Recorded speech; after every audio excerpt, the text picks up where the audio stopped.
Здравствуйте, меня зовут Екатерина Зайчкина. Это мой канал, и я хочу поделиться с вами идеей интерьерного такого решения, то есть совершенно бюджетный вариант камин своими руками.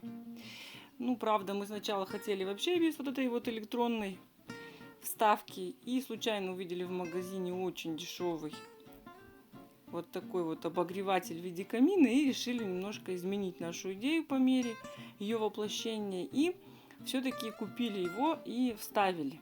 То есть, потому что он красивый, он дает тепло, если это надо.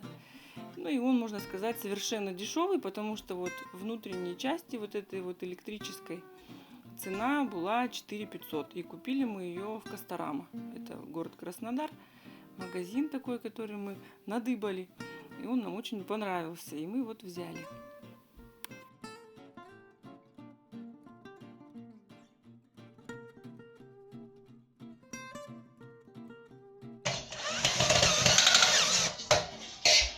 Это у нас будет что? Основание, да? Основание на фарш камин.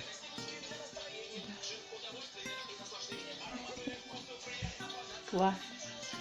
Мне нравится. Ты молодец. У тебя хорошо получается.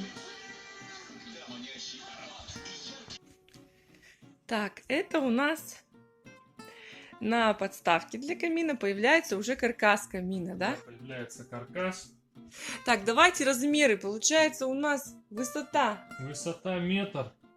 Ширина платформы 1,40 м. Сам камин 1,20 м. Ширина колонн 25 сантиметров. Вглубь 30 сантиметров. Вот здесь будет арочка. А вглубь ширина платформы сколько сантиметров?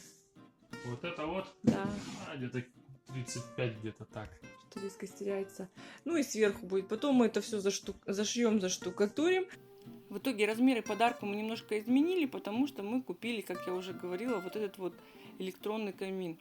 Что дальше произошло? Гипсокартоном его обшили, заштукатурили и сделали разметку. Лейкопластырь наклеили по разметке.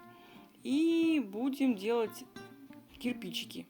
Для этого по лейкопластырю сверху мы нанесли бетон-контакт на основе кварцевого песка, для того, чтобы это все лучше держалось. Почему? Потому что надежность очень важна. Дальше гипсовой штукатуркой можно любой. Вообще мы на самом деле кирпичи делаем не первый раз. Использовали различные растворы. Любой штукатуркой, в принципе, можно делать. Наносите такой слой толщиной, который вы хотите иметь кирпичи. Опять же таки, сильно толстые вы их не делайте, потому что иначе они могут отвалиться. Да? То есть мы делаем разумную толщину для того, чтобы у нас это было прочно. Далее мы одеваем на руки перчатки и произвольно пальчиками размазываем штукатурку. Добиваемся эффекта декоративного камня.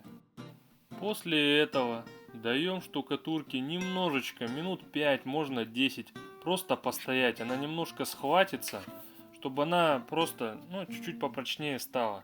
Тут самое главное решительные действия. Находите край вот этих вот ленточек лейкопластыря и берете его.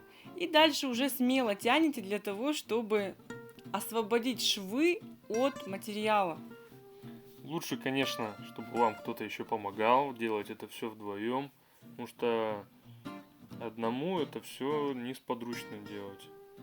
Хотя бы, чтобы второй Да, человек... это мы просто всегда с тобой вдвоем да. делаем. Ты бы и один так смог. Еще хочу сказать по штукатурке, когда делаем замес, можно в сам раствор, в воду, добавить немножко клея ПВА строительного. Да, я добавляю на кирпичи.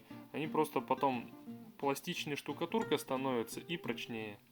А я хочу сказать, что можно использовать ленту не только лейкопластыря, но и обыкновенного малярного скотча. То есть мы уже это делали.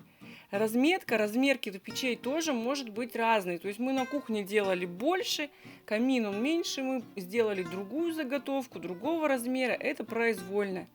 А вот эти поперечные, вот мы сначала горизонтальные ленты наклеиваем, а потом вот эти вот вертикальные, короткие, сверху на швы.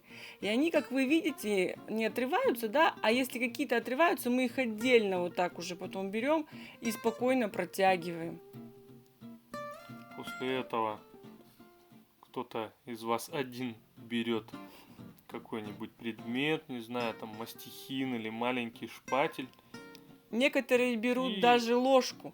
Да. То есть я видела в интернете много вариаций. Если нет мастихина или еще чего-то, можно взять обыкновенную ложку. Просто подправляем уже, создаем форму. Пока еще штукатурка свежая, вот эти все края, которые висящие, их немножко подправляем. А если вам страшно их подправлять, в целом вы их можете не подправлять, а потом, когда все это высохнет, мы взяли это и зашкурили. То есть какие у нас где остались выпуклые места, мы их просто потом подровняли обыкновенной наждачкой. И когда уже кирпичи были той формы, которая нам нравилась, мы стали работать с покрытием.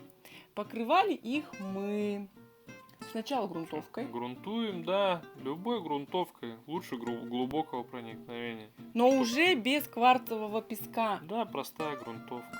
Тогда потом мы покрывали краской на 2 раза белой.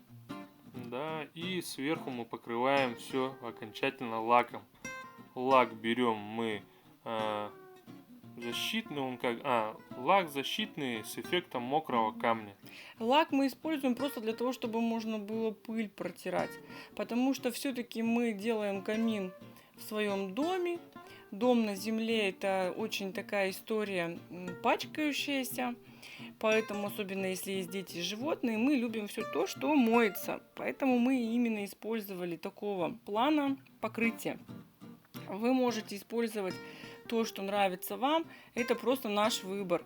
Также есть различные моющиеся краски, но они все равно не так удовлетворяют в плане вот именно протирания, да, от грязи. Я хочу сказать, что мы уже такие кирпичи делали, и вообще они у нас служат фартуком, да, на кухне. Я там делала обзор кухни. Так вот, мы уже полгода их легко протираем, да, вы представляете себе, что такое фартук на кухне, и материалы эти прекрасно выдерживают. Что кирпичи, что краска, что лак, все прекрасно выглядит, как будто мы это сделали неделю назад. То есть, в принципе, меня это полностью устраивает по своему функционалу. Вот. Ну и чтобы не затягивать это видео, мы хотим сказать, что это просто наш вариант, да. Мы хотели сделать именно... давай по себестоимости. По себестоимости. Профиль железный, на него ушло 1000 рублей. А гипсокартон у нас остался? Гипсокартон со стройки просто остался. Но примерно надо будет на него где-то, наверное, лист 1,5, наверное, вот так. Лист он идет 2,5 на 1,20 метра. А сколько стоит в магазине? Наверное, листа хватит. А вот даже затрудняюсь. То есть это из строительного мусора камин сделан. Ну не весь, конечно, мы купили. Гипсовую штукатурку мы купили, да, там клей ПВА, краску, лак. Вот это каркас этот железный, да, саморезы. Единственное, что мы использовали, это остатки гипсокартона, которые валялись у нас на заднем дворе.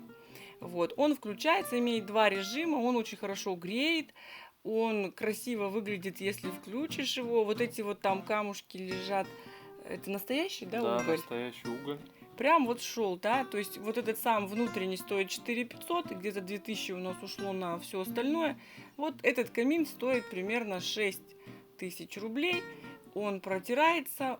Он тех размеров, которые мы уже называли в этом видео, он обогревает и он заполняет пространство под телевизором. Ну, в общем, надеюсь, это видео было кому-то полезно.